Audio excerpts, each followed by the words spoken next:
आज हम जानेंगे जेजेकेवाई ट्रेनिंग रिपोर्ट के बारे में। जेटीआर यानी कि जो डीपीएम हैं, डिस्ट्रिक्ट प्रोग्राम मैनेजर, इस फॉर्म को कैसे भरेंगे और ट्रेनिंग का पार्ट जो भी है इसको कैसे कंप्लीट करेंगे।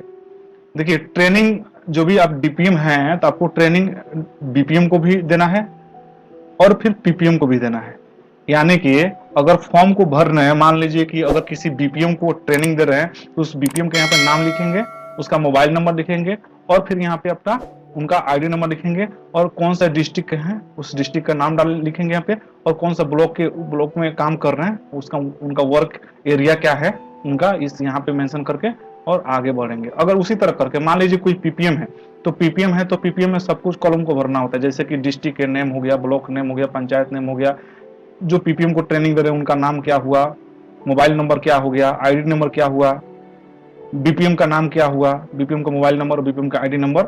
और देखिए ये जो है बीपीएम या पीपीएम इन्हें की एक फॉर्म हम ले लेंगे, एक फॉर्म पे सब लोग को ट्रेनिंग देंगे। जितने भी पीपीएम या बीपीएम से काम अगर वो करना चाह रहे हैं या काम का प्रोसेस हो रहा है तो प्रत्येक बीपीएम या प्रत्येक पीपीएम का आपको एक फॉर्म को इस फॉर्मेट को भरना होता है ट्रेनिंग को कंप्लीट करने के लिए।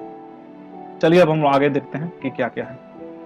फॉर्म भरने के बाद इस जो कॉलम को भरने के बाद आगे हम लोग जानेंगे किट बैग, यानी कि जो पीपीएम है, जो पंचायत प्रोग्राम मैनेजर हो गए या ब्लॉक प्रोग्राम मैनेजर हो गए, तो यहाँ पे बी लिख देना है ब्लॉक प्रोग्राम मैनेजर, तो उनको किट बैग कब मिला।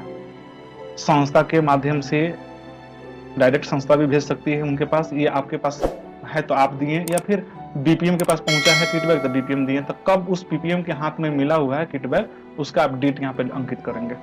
ठीक है, फिर आगे हम लोग बढ़ेंगे और यहाँ पे सिग्नेचर कर देंगे। सिग्नेचर करने के बाद फिर आगे हम लोग यहाँ पे लिखा हुआ है इन्फॉर्मेशन अबाउट जेजेकेवाई मिशन, यानी कि जो प्रोग्राम चल रहा है जेजेकेवाई का उद्देश्य क्या है, उद्देश्य के बारे में हम लोग जानने का प्रयास करेंगे और फिर हम लोग आगे बढ़ेंगे और आगे बढ़े में देखिए 1 2 3 के मतलब होता है कि 3 बार उनको टाइम देना, यानी 3 बार उनको मौका देना कि वो आपके बात को समझ रहे हैं या आपको वो समझा पा रहे हैं कि नहीं पा रहे हैं। मान लीजिए कि जेजेकेवाई के मिशन के बारे में आप जानकारी दे दी, उनसे फीडबैक लिए कि बताइए कि जानकारी जो हम आपको दी आप हमको जानकारी दीजिए। अगर वो एक बार में ही जानकारी दे दी तो यहाँ पे साइन पे क्लिक कर देना है, टिक लगा देना है और यहाँ पे फीडबैक जो भी आप दे दीजिए कि उनका तरीका क्या है समझाने का, गुड, वेरी गुड, जो भी कुछ आपको लिखना है यहाँ पे लिख लीजिए और आगे फिर बढ़ जाइए।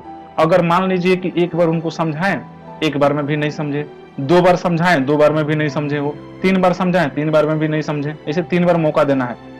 तो 3 बार में और नहीं समझे तो उनको टाइम दे देना है कि ना अभी आपसे काम नहीं हो सकता है, आप नई दिशा की यूट्यूब, नई दिशा की वेबसाइट देखिए, अभी काम आपके अगल बगल पंचायत में काम हो रहा है, आप उसको पहले समझिए, देखने के बाद 2 महीना, 4 महीना, 5 महीना आप व्हाइट वॉलंटियर बने रहिए। जब आपको समझ में आ जाएगा तो फिर हम लोग आगे आपको देंगे, यानी कि यहाँ पे आपको उस व्यक्ति को आगे नहीं बढ़ने देना है, आगे उनको यहीं पे रोक देना है। क्योंकि मान लीजिए कि प्रोग्राम के बारे में जब जानकारी आप दे रहे हैं तो वही जानकारी अगर आपको नहीं दे पा रहे हैं तो नीचे जो भी पंचायत के लोगों को कैसे जानकारी दे पाएंगे, यहीं पे समझने वाला बात होता है कि हम लोग कैसे दें। तो यहाँ पे आप रोक सकते हैं, 2 चीज होता है रोकने का ऑप्शन, एक यहाँ तक और एक यहाँ तक। ठीक है, आप यहीं पर भी चाहें तो रुक सकते हैं, आगे नहीं बढ़ना है। अगर मान लीजिए कि वो जानकारी आपको दे दी है, सब संतुष्ट जानकारी आप हो गए तो फिर आगे बढ़ना है। और व्हाट्सअप नंबर, यानी कि अगर मान लीजिए कि बीपीएम को जानकारी दे रहे हैं तो उस बीपीएम का व्हाट्सअप नंबर ले लीजिए, या कोई पीपीएम है तो पीपीएम का अगर ट्रेनिंग दे रहे हैं तो उनके बीपीएम के माध्यम से उनका व्हाट्सअप नंबर ले लीजिए, या फिर उस पीपीएम को कॉल करके भी उनका व्हाट्सअप नंबर ले लीजिए और फिर जानकारी आपको उनको देना है कॉल करके इस पीपीएम को कि आपके पास वीडियो पहुंचा है कि नहीं, जेजेकेवाई के संबंधित जो भी यूट्यूब पे वीडियो डाला गया है वो वीडियो आपके पास है कि नहीं है। अगर वीडियो है तो यहाँ पे टिक लगा लीजिए, अगर वीडियो नहीं है तो फिर उनको भेज के यहाँ पर टिक लगा दीजिए आप अपने स्तर से। ठीक है, एक कंप्लीट करने के बाद अब यहाँ पे उनको बोलना होता है कि आज हम आपको वीडियो भेजे हैं या जो वीडियो आप देखे हैं उस वीडियो का अब हमको फीडबैक दीजिए। कहने का मतलब हो गया कि पता ना वो व्यक्ति जो है उनके पास टाइम है या नहीं है और संस्था में इसी तरह जुड़ गए हैं, तो हम लोग को जब टाइम ही नहीं देंगे तो फिर काम तो हो ही नहीं पाएगा। तो यहीं पे देखना होता है कि पता ना उनके पास टाइम है कि नहीं है, तो वीडियो का फीडबैक लेना होता है। वीडियो का फीडबैक आपको लेना होता है। तो मान लीजिए कि एक बार उनको कॉल किए और यहाँ से पूछे कि वीडियो को फीडबैक दीजिए, संतुष्ट जवाब अगर आपको दे दिए वीडियो के संबंधित तो यहाँ पे साइन का टिक लगा देना है और डेट लिख के आगे बढ़ जाना। अगर उस संतुष्ट जवाब नहीं दिए या वीडियो नहीं देखे तो उनको यहाँ पे क्रॉस का निशान लगा देना है, यहाँ पे डेट लिख देना है और फिर बोलना है कि आज देख लीजिए, कल फिर हम फोन करेंगे, ठीक है। तो फिर जब भी कल फोन कर लीजिए, फिर पूछिए संतुष्ट जवाब अगर आपको मिल जा रहा है तो साइन का टिक लगाइए, या संतुष्ट जवाब नहीं मिल रहा है तो एक्स लगा के फिर आगे बढ़िए। इसी तरह करके 3 बार आप उनको ऑप्शन देना है और 3 बार का टाइमिंग है। 3 बार में अगर वीडियो नहीं देखी या संतुष्ट जवाब नहीं दिए तो फिर आपको यहीं पे रोक देना है, यानी कि बोल देना है कि अभी आप देखिए वीडियो वगैरह, अभी टाइम लगेगा आपके काम में, 2 महीना 4 महीना 5 महीना जो भी लगे आपका टाइम लगेगा, तो यहाँ पे उनको बता देना है। फिर आगे हम लोग बढ़ते हैं, आगे हम लोग देखते हैं क्या लिखा है। यहाँ पे लिखा हुआ है, लोगों तक सरकार की योजनाओं की जानकारी एवं लाभ क्यों नहीं पहुंच पाती है। मान लीजिए कि जो हम लोग प्रोग्राम कर रहे हैं, इस प्रोग्राम का उद्देश्य क्या है, और सबसे बड़ी बात क्या है कि प्रोग्राम के जो हम लोग कर रहे हैं, सरकार की बहुत सारी योजना है, 400 प्लस योजनाओं की जानकारी वेबसाइट पे डाला गया है। और पता कीजिएगा, 100 आदमी से पूछिएगा कि सरकार का कितना योजना चल रहा है, कैसा योजना चल रहा है, तो लोग नहीं बता पाएंगे, और बताएंगे तो हेडलाइनिंग कुछ बताएंगे और पता चलेगा कि अंदर का चीज भी नहीं बता पाएंगे कि योजना का लाभ लेने के लिए क्या डॉक्यूमेंट लगेगा, और डॉक्यूमेंट के साथ साथ में क्या कहाँ जाना पड़ेगा हमको, इसका पूर्णतः जानकारी लोग नहीं दे पाते हैं। इसलिए यहाँ पे इसके बारे में डिस्कशन करना, अगर बीपीएम है तो बीपीएम से करना, पीपीएम है तो पीपीएम से करना, और देखना है कि वो पीपीएम या बीपीएम से जिनसे बात कर रहे हैं वो कैसे किस तरह समझा रहे हैं हमको और कैसे बताना है। तो जो सही चीज है आपको बता देना है और यहाँ पे डेट लिख देना है और आगे बढ़ जाना है। संपूर्ण जानकारी, संतुष्ट जानकारी दोनों लोगों को लग जाए तो फिर आगे बढ़ना है। फिर जो काम हो रहा है ना, अब आता है काम। मान लीजिए कि काम जो हम लोग करते हैं किनके बीच में करते हैं, आम आदमी के लोगों के बीच में करते हैं कि सरकार के योजना की जानकारी घर घर तक पहुंचे, घर घर तक जाए, लोग ले। तो सबसे बड़ी बात होता है बात करने का तरीका, आपके पास तरीका है कि नहीं, किस प्रकार से आप जानकारी देंगे, यानी कि सदस्य को जानकारी किस प्रकार से दें, इसके बारे में फिर हम लोग डिस्कशन करेंगे। और संतुष्ट जवाब अगर मिल जा रहा है तो फिर आगे बढ़ेंगे, अगर संतुष्ट जवाब नहीं मिल रहा है तो इस पर हम लोग डिस्कशन करते रहेंगे, और जब तक नहीं लगे हमको संतुष्ट जवाब नहीं मिले तब तक आगे नहीं बढ़ना है। तो यहाँ पे अपना नेम लिखेंगे, अगर सही जवाब मिल गया तो फिर यहाँ पे डेट लिखेंगे और आगे बढ़ जाएंगे।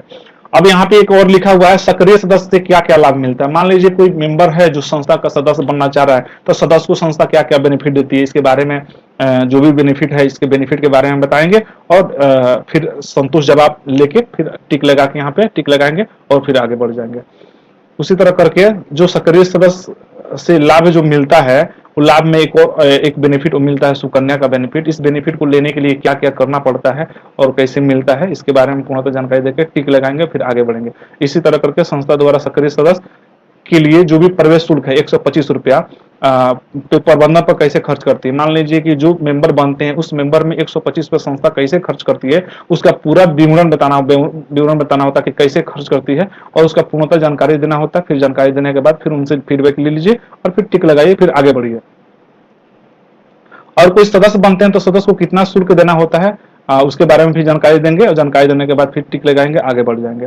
आगे क्या है कि 3 माह के बाद आपके कार्य की समीक्षा कैसे होता है। अगर कोई पीपीएम या बीपीएम काम कर रहे हैं तो उनका 3 माह कैसे काम करना होता है, 3 महीने के बाद उनका कार्य की समीक्षा कैसे होता है, उनका सैलरी कैसे फिक्स होता है, उनको पेंशन इंश्योरेंस कैसे मिलता है, इसके बारे में पूर्णतः जानकारी देंगे। और सबसे बड़ी बात जानकारी देंगे 3 महीने बाद उनको क्या करना होता है, कैसे करना होता है, तो इसका पूर्णतः जानकारी देंगे। और संतुष्ट जवाब लेने के बाद यहाँ पर टिक लगाएंगे, फिर आगे बढ़ जाएंगे। ठीक है, अगर 1 दिन में नहीं हो तो 2 दिन में कीजिए, नहीं तो 5 दिन में कीजिए। जब मतलब कि ऐसा नहीं कि एक ही दिन में सब कुछ भर लीजिए, आपको 2 दिन भी टाइम लग सकता है, 1 दिन भी लग सकता है, ऐसा कुछ नहीं है, 5 दिन भी लग सकता है। फिर उसी तरह करके हाउ टू फिल डीपीडब्ल्यूआर, यानी कि डीपीडब्ल्यूआर को कैसे भरें। डीपीडब्ल्यूआर में ऐसा नहीं है कि ऑफलाइन, ऑनलाइन भी है। ऑनलाइन को कैसे भरें और ऑफलाइन को कैसे भरें, इसके बारे में पूर्णतः जानकारी अगर उनके पास है या आपको संतुष्ट जवाब मिल गया तो इसके बारे में टिक लगाइए, फिर आगे बढ़ जाइए। फॉर्म तथा रसीद को कैसे भरना है। फॉर्म तथा रसीद जो भी होता है, जैसे कि मेंबरशिप का फॉर्म हो गया, सुकन्या फॉर्म हो गया, या फिर अगर आपके पास रसीद वगैरह जो भी हो गया, उसमें कैसे फॉर्म को भरना होता है, उसको पूर्णतः जानकारी देने के बाद फिर टिक लगाइए, फिर आगे बढ़ जाइए।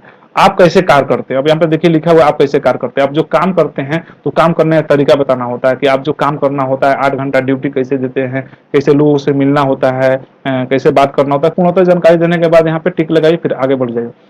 आगे क्या है कि मानदेय कैसे प्राप्त होगा। मानदेय प्राप्त कैसे होगा, कोई भी पीपीएम अगर काम कर रहे हैं तो उनका मानदेय कैसे प्राप्त होगा। 8 घंटा ड्यूटी देंगे और पर डे देंगे तो ही तो होगा ना, 2 दिन काम करेंगे तो नहीं होगा।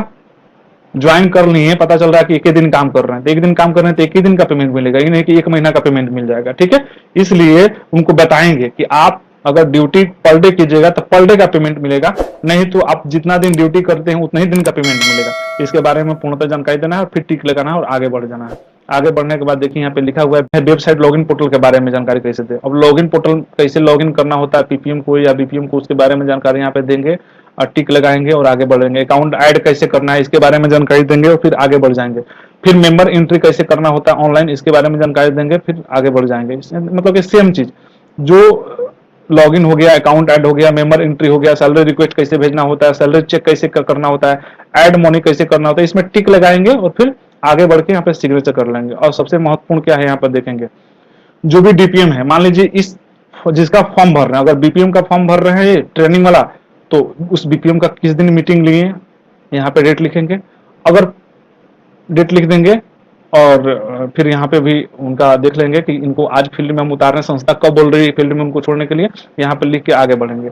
अगर मान लीजिए पीपीएम है, कोई पंचायत प्रोग्राम मैनेजर है, तो पंचायत प्रोग्राम मैनेजर है तो यहाँ पे डीपीएम मीटिंग उनसे कब मीटिंग की ये भी लिखना है और फिर बीपीएम कब मीटिंग की वो भी लिखना है। ठीक है, यानी कि पता आपको होना चाहिए कि मेरा जो बीपीएम है जो मेरे नीचे काम कर रहे हैं वो अगले पीपीएम को कब मीटिंग दिया उसके बारे में जानकारी देना है और फिर आगे बढ़ जाना है।